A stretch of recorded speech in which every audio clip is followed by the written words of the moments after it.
Hi there, everyone. Welcome to Mrs. Guevara's Story Corner. I'm Mrs. Guevara, and I'm so glad to be back with you this week.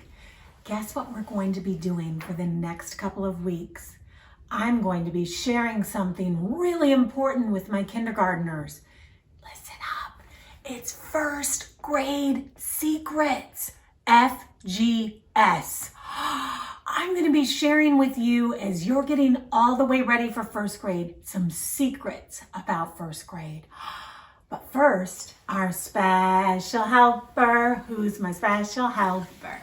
Special helper is Hi, Simon. Miss Guevara. Hi, kids. How are you? Do you guys remember Simon? Simon says, hi, how are you? Aw, good to have you back, Simon. Thanks for having me back. It's fun to be here. Let's put you up as our special helper today. Ooh, I've got a name tag? Yes, S-I-M-O-N. Look at that, Simon. I was just telling the boys and girls that we're going to be doing something really important. Ooh, what's that? Sharing first grade secrets. Oh, first grade. Yes. Wow. Do you remember back to when you were in first grade? I do. Actually, it's kind of interesting because it's sort of like your year. I started out my first grade year with Mrs. Dobson, and I sure love Mrs. Dobson. She had just the best personality. She was so fun. But halfway through the year, Mrs. Dobson had a baby.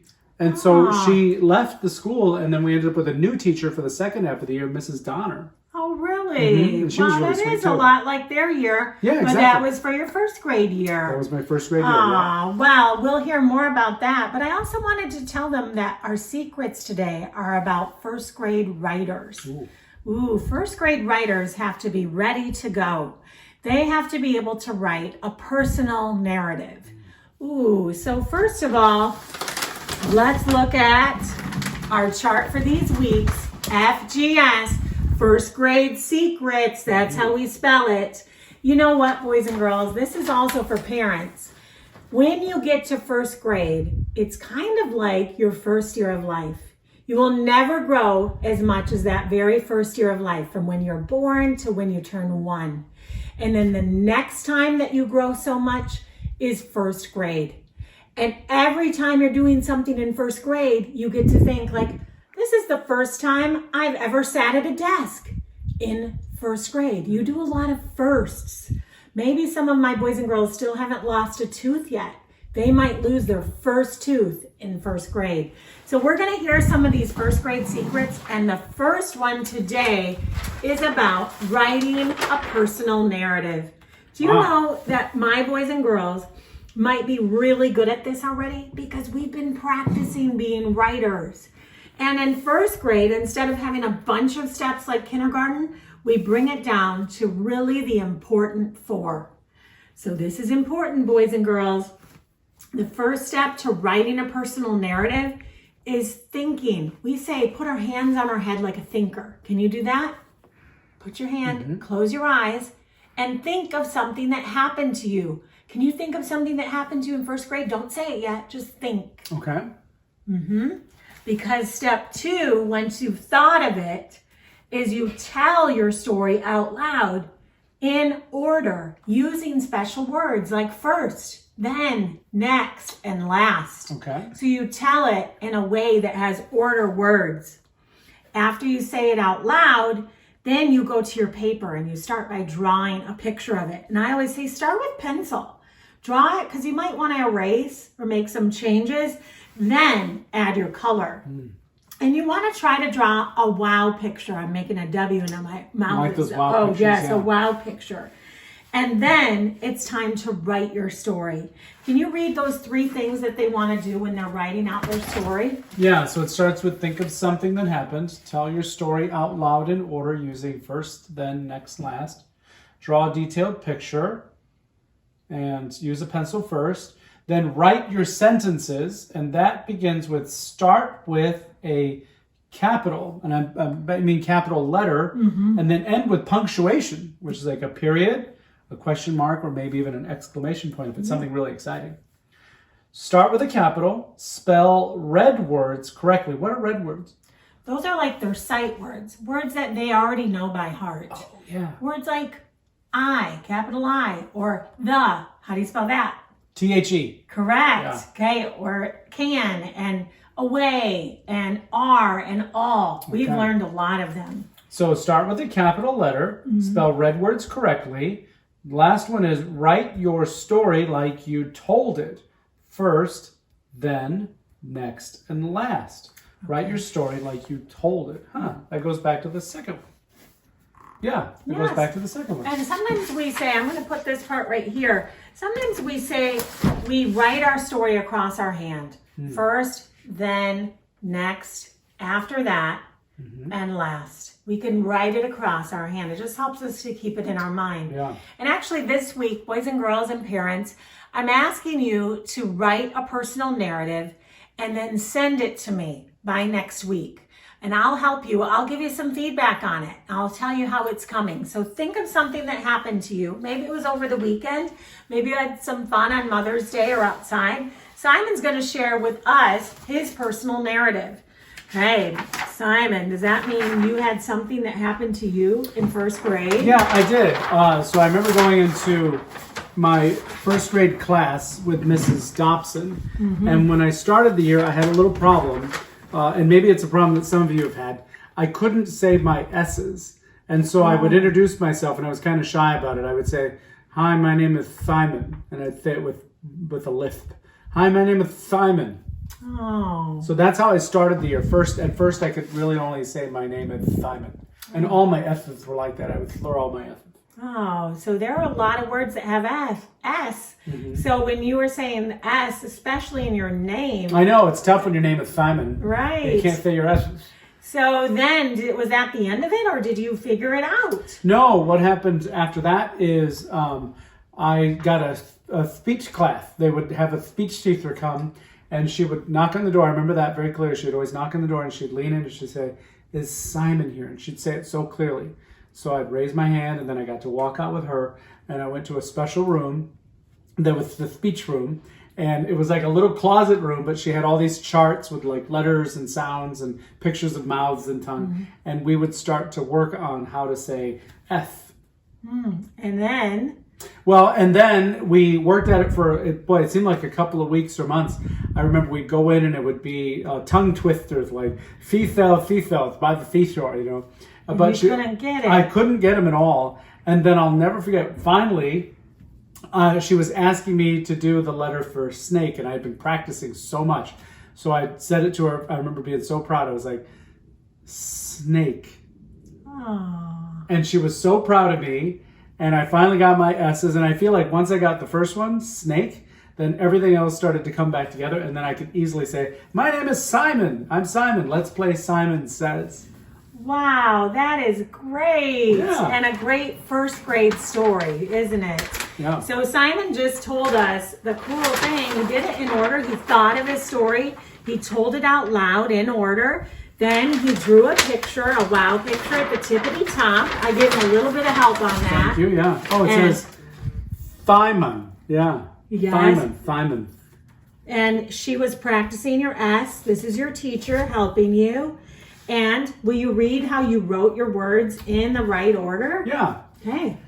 First, I got to first grade and tried to tell everyone my name. Then I said Simon and had to practice S with a nice teacher. After that, I could say Simon and all the words. Last, I had fun in first grade. Oh, and you know what's so cool, boys and girls?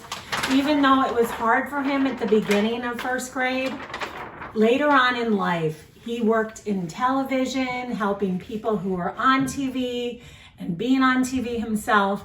And now his job is actually speaking and teaching to adults.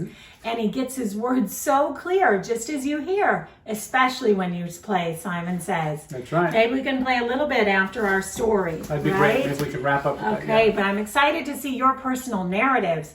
Let's hear about Miss Nelson is Missing. Oh, yeah, that's our book for today. This is such a fun book. Miss Nelson is Missing. Ooh, it has some S's. And It great does, job. yeah. Yes. This is a first grade book, boys and girls. It's about big kids. So let's see if we can enjoy a big kid first grade story. Do you want to do the Miss Nelson voice, and I'll do the narration? Yeah, I'll do the teacher voices, Okay. and you go ahead and do the rest, if they're kids or if it's a narration. Okay, here we go. The kids in room 207 were misbehaving again. Spitballs stuck to the ceiling. Paper planes whizzed through the air. They were the worst behaved class in the whole school. I'm noticing a Texas flag there. Oh, wow, yeah. Now settle down, Miss Nelson said in a sweet voice. But the class would not settle down. They whispered and giggled. They squirmed and made faces. Oh, no. They were even rude during story hour. And they always refused to do their lessons. Something will have to be done, said Miss Nelson. The next morning, Miss Nelson did not come to school. Wow, yelled the kids. Now we can really act up. They began to make more spitballs and paper airplanes. Today, let's just be terrible, they said. Not so fast, hissed an unpleasant voice. A woman in an ugly black dress stood before them. I am your new teacher, Miss Viola Swamp. And she rapped the desk with her ruler. Where's Miss Nelson? Asked the kids. Never mind that. Snapped Miss Swamp. Open those arithmetic books. Miss Nelson's kids did as they were told. Oh, she does not look like someone to play with. They could not see that Miss Swamp was a real witch. She meant business. Right away, oh, what is this? Her finger pointing. Right away, she put them to work and loaded them down with homework. Looks like a lot. We'll have no story hour today, said Miss Swamp. Keep your mouths shut, said Miss Swamp. Sit perfectly still, said Miss Swamp. And if you misbehave, you'll be sorry, said Miss Swamp. The kids in room 207 had never worked so hard. The days went by and there was no sign of Miss Nelson. The kids missed Miss Nelson. I can see why. Maybe we should try to find her, they said. And some of them went to the police. Detective McSmog was assigned to the case. He listened to their story and scratched his chin. He said, I think Miss Nelson is missing. Detective McSmog would not be much help. Other kids went to Miss Nelson's house. The shades were tightly drawn, and no one answered the door. In fact, the only person they did see was the wicked Miss Viola Swamp coming up the street. If she sees us, she's going to give us more homework. And they got away just in time. Maybe something terrible happened to Miss Nelson. Yeah, maybe she was gobbled up by a shark, said one of the kids. But that didn't seem likely. Sharks, very unpleasant. And very unlikely. Yes. Maybe Miss Nelson went to Mars, said another kid. But that didn't seem likely either. There she is, maybe on Mars. I know, exclaimed one know-it-all. Maybe Miss Nelson's car was carried off by a swarm of angry butterflies. But that seemed like the least likely of all. The kids in room 207 became very discouraged. It seemed that Miss Nelson was never coming back, and they would be stuck with Miss Viola Swamp forever. They heard footsteps in the hall. Here comes the witch, they whispered. Hello, children, someone said in a sweet voice. It was Miss Nelson. Did you miss me? She asked. We certainly did, cried all the kids. Where were you? That's my little secret. How about a story hour? Oh, yeah, cried the kids. Miss Nelson noticed that during story hour, no one was rude or silly. What brought about this lovely change? She asked. That's our little secret, said the kids. Back home, Miss Nelson took off her coat and hung it in the closet, right next to the ugly black dress.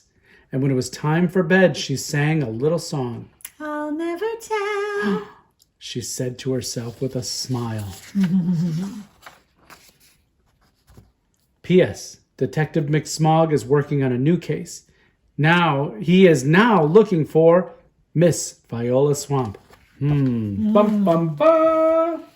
Oh, Miss Nelson is Missing by James Marshall. There That's a are tricky more one. Miss Nelson books. If you ever want to check them out, like that one. You got really good on the S's too, Simon. I noticed there were a lot of S's in that book, and I'm Yeah, so glad right. I don't say them with a lisp anymore. Yes, you did great. Yeah.